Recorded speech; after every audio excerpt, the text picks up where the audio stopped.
गणपती डेकोरेशनची तयारी झाली का? नसेल तर हा व्हिडिओ आत्ताच सेव्ह करून ठेवा. तर मी आता तुम्हाला दाखवणार आहे की आपण गणपतीला साधं सोपं असं डेकोरेशन कसं करू शकतो. आता कसं असतं, आपल्या घरात प्रत्येकाच्याच घरांमध्ये जागा भरपूर प्रमाणात असते असं नाही. छोटंसं घर असतं किंवा थोडीशीच जागा असते. अशा जागेत सुद्धा आपण कसं डेकोरेशन करू शकतो ते मी दाखवणार आहे.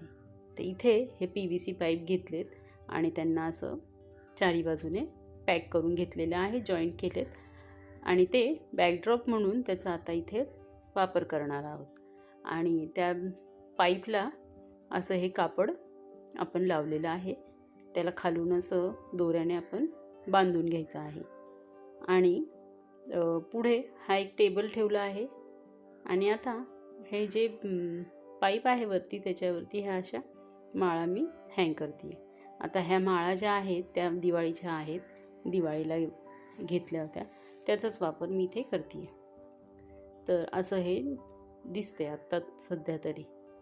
आणि ही एक माळ आहे. ॲक्च्युली 2 ते 3 माळा एकमेकांना जॉईन करून त्या अशा पाईपला गोलगोल अशा गुंडाळून घेतल्या आहेत. कारण पाईपसुद्धा आपल्याला हाईड करावा लागेल म्हणून ह्या अशा 2 ते 3 माळा जॉईन करून लावल्यात. आणि ही एक दुसरी एक हँगिंग आहे. तर हिचा वरचा जो पाईप आहे तो झाकण्यासाठी तिचा उपयोग केला आहे. आणि तिलासुद्धा दोऱ्यानेच आपण असं बांधून घ्यायचं आहे. व्यवस्थित असे दोऱ्याने बांधले ना व्यवस्थित राहतात, अजिबात हलत नाहीत.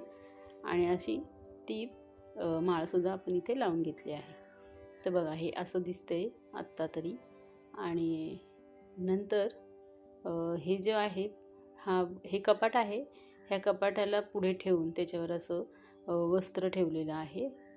आणि वस्त्र अंतरले पिवळ्या कलरचं आणि वरती पाट ठेवला आहे हा. आणि पाटाला सुद्धा वस्त्र असं पिनअप करून घेतलं आहे.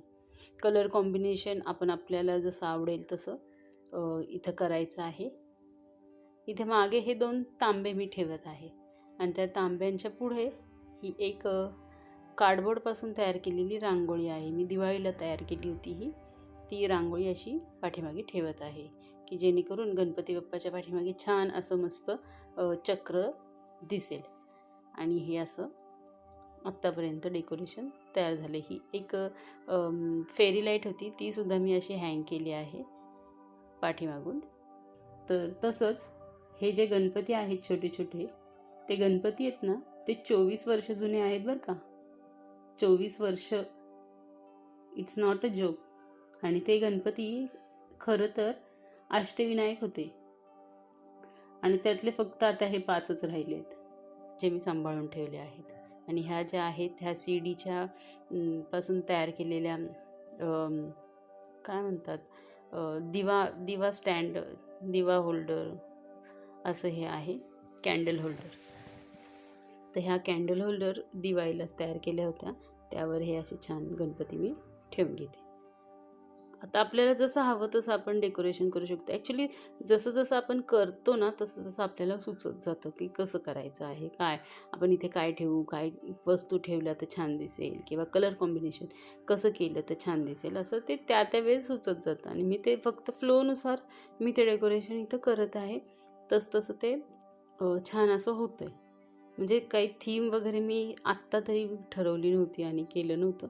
असंच रँडम असं केलं होतं. आता हे जरा थोडंसं रिकामं वाटतं आहे टेबल, म्हणून इथे एका छोट्या ताटामध्ये तांदूळ ठेवून त्याच्यावरती कुंकवाची एक वाटी ठेवली आहे. इथे आपली थोडीशी मिठाई जी एका प्लेटमध्ये ठेवली आहे. मग हा दिवा इथे ठेवला आहे. आणि थोडीशी फुलं ठेवली आहेत. मी असं हे सुंदर असं डेकोरेशन तयार झालं आहे. असं आपण कोणत्याही वस्तू घेऊन किंवा घरातल्याच ज्या काही वस्तू आहेत त्या वस्तू वापरून आपण असं हे डेकोरेशन करू शकतो. तर हे छान असं सुंदर एकदम सुटसुटीत आणि छोटंसं असं गणपतीचं डेकोरेशन इथं तयार झालं आहे. तुम्ही बघा किती सुंदर दिसत आहेत हे गणपतीसुद्धा, हे रांगोळ्यासुद्धा. कलर कॉम्बिनेशनचं जरा आपण थोडंसं व्यवस्थित मॅनेज केलं तर खरंच खूप छान डेकोरेशन होतं. आणि प्रत्येक घरातलं डेकोरेशन हे सुंदरच होतं, कारण ते गणपती बाप्पासाठी असतं. आणि गणपती बाप्पा ज्यावेळेस आपल्या घरात येतात त्यावेळेस प्रसन्न असं वातावरण आपल्या घरात असतं आणि ह्या सगळ्या गोष्टींना तर अचानक अशी शोभा तर नक्कीच येते. तर अशा पद्धतीने मी इथे हे छोटंसं असं डेकोरेशन दाखवलेलं आहे. आणि आता कमेंट करून सांगा मला, आवडलं का तुम्हाला डेकोरेशन?